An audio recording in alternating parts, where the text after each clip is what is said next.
बाप बेटे को फंसाऊंगा कि सारी जिंदगी निकल नहीं सकोगे। ने कहा, मैंने बेटे से कहा कि बेटा मैंने पगड़ी तक रखी है पर मुझे रिश्ता नहीं मिला, तू बाज आ जा। कहने लगा 3 रातें मेरा बेटा सोया नहीं और मुझे कहने लगा हजरत जी वो 4थी रात सोया है तो दोबारा उठा नहीं। मुझे कहने लगा मुझे इजाजत दो कि मैं इस बेटी को भी कत्ल कर दूं और इसका बाप भी कत्ल कर दूं, मेरा तो घर उजड़ गया ना। वो कहने लगा मैं कभी कभी दोस्तों के पास जाके रात गुजार लेता हूं और मैं अपने दिल को सुकून दे लेता हूं, लेकिन उसकी माँ उसके जूते सीने से लगाए फिरती है, उसकी अम्मा उसके पुराने कपड़े लेके सीने से लगाए फिरती है।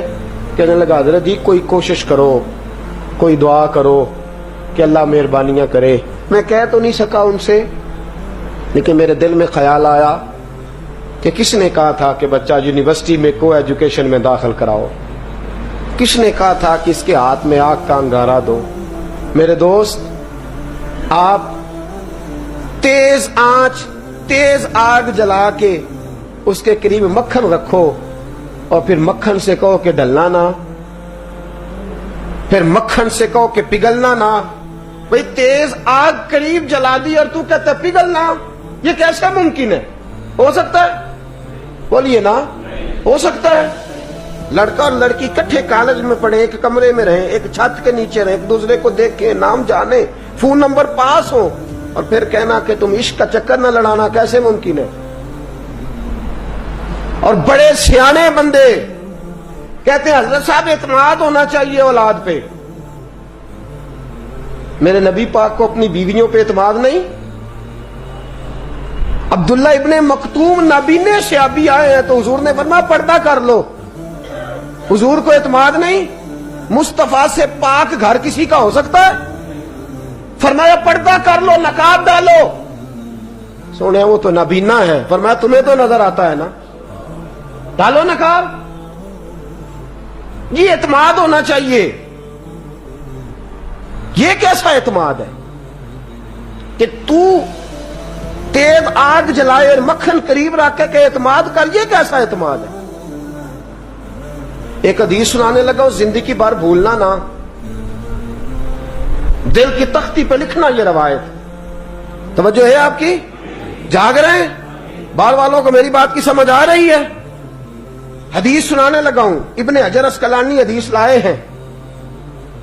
रसूल पाक सल्लल्लाहु अलैहि वसल्लम ने फरमाया जहां मर्द और औरत अकेले हों वहां तीसरा शैतान होता है। ये तो पहले भी सुने होंगे ना इतने लफ्ज, इससे आगे हैं इब्ने हजर हदीस के लफ्ज लाए। या रसूल अल्लाह सल्लल्लाहु ताला अलैहि वसल्लम मर्द और औरत अकेले हों तो तीसरा शैतान होता है? हुजूर ने फरमाया हां। अर्ज की हुजूर अगरचे वो नेक हो। जाग रहे हैं ना आप लोग? अगरचे वो जहां मर्द और औरत अकेले हो वहां तीसरा शैतान होता है। हुजूर अगर वो नेक हो लिख लो दिल की तख्ती पर। मेरे रसूल ने फरमाया अगर ईसा की मां मरियम भी हो और जकरिया का बेटा याह्या भी हो तो मैं उन दोनों को भी अकेला बैठने की इजाजत नहीं दे सकता।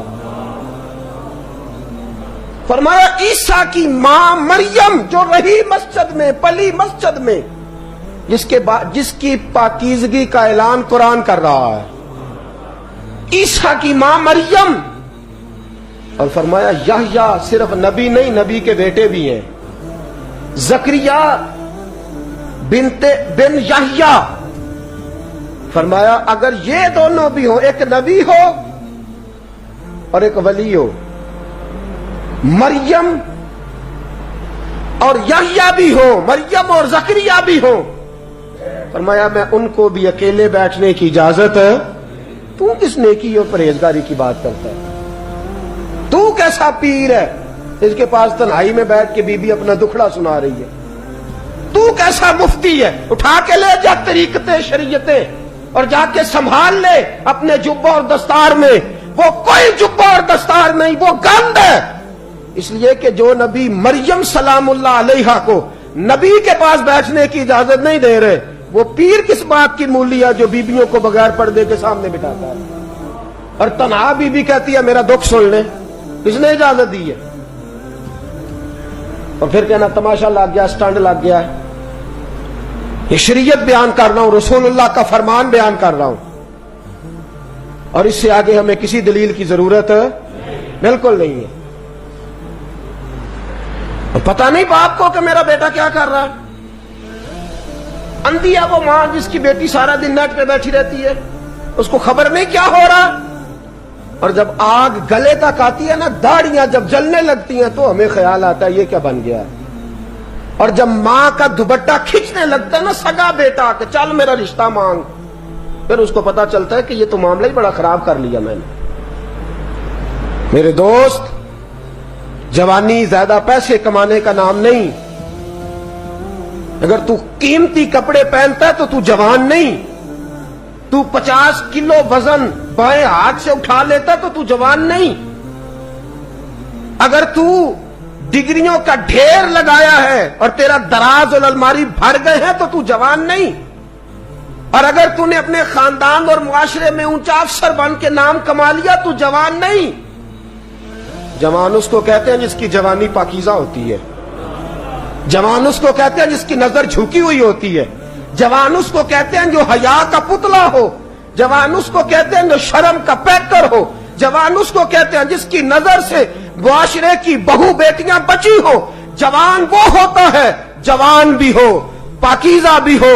جوان وہ ہوتا ہے کہ میرے رسول پاک نے فرمایا صبح قیامت اللہ عرش کے سیدھے جانب جوان کھڑا کرے گا. 30 سال کا جوان، چڑھتی جوانی، خوبصورت آنکھیں، روشن چہرہ، اس کا وجود طاقت والا. نبی آگے بڑھ کے پوچھیں گے یا اللہ یہ کون ہے جو تیرے دائیں جانب کھڑا ہے؟ اللہ فرمائے گا یہ وہ جوان ہے کہ خوبصورت عورت نے اسے کہا تھا میرے ساتھ منہ کالا کر لے، پر اس نے نظر جھکا کے کہا تھا انی اخاف اللہ. نہ بھائی میں تو اپنے اللہ سے ڈرتا ہوں. فرمایا یہ پاک جوانی والا ہے، یہ حاجی نہیں، نمازی نہیں، یہ ولی نہیں، یہ صوفی نہیں، یہ وہ نہیں جو غوث زماں ہو، قطب دورہ ہو، پیر طریقت نہیں، مفتی وقت نہیں. یہ خالی جوان ہے پر پاک جوانی لے کے آیا ہے. یہ خالی جوان ہے پر پاکیزہ جوانی لے کے آیا. یہ خالی جوان ہے پر اس کی نظروں میں حیا بڑی ہے. یہ پاک، یہ کیا تماشا لگ گیا عشق کا چکر. اور آج جتنی مصیبتیں کھڑی ہوئی ہیں اس عشق مجازی کے روگ نے کھڑی کر دی ہیں. ہر جوان، ہمارا ایک بچہ تھوڑے دن پہلے اس علاقے کا محمد طیب نام کا شہید ہو گیا. وہ ایک کونے میں رہنے والا، ایک محلے میں ایک چھوٹے سے کونے میں رہنے والا بچہ تھا نا. میرے ساتھ دوست موجود ہیں.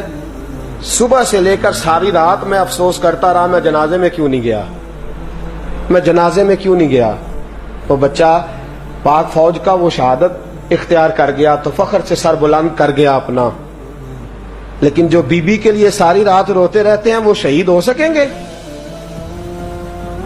جو ساری رات ٹھنڈ میں کھڑے ہو کے عورت کے ساتھ گفتگو کرتے رہتے ہیں اور جو سارا دن دل میں گند رکھتے ہیں بی بی کے لیے، ان کے ہاتھ میں تلوار آئے گی؟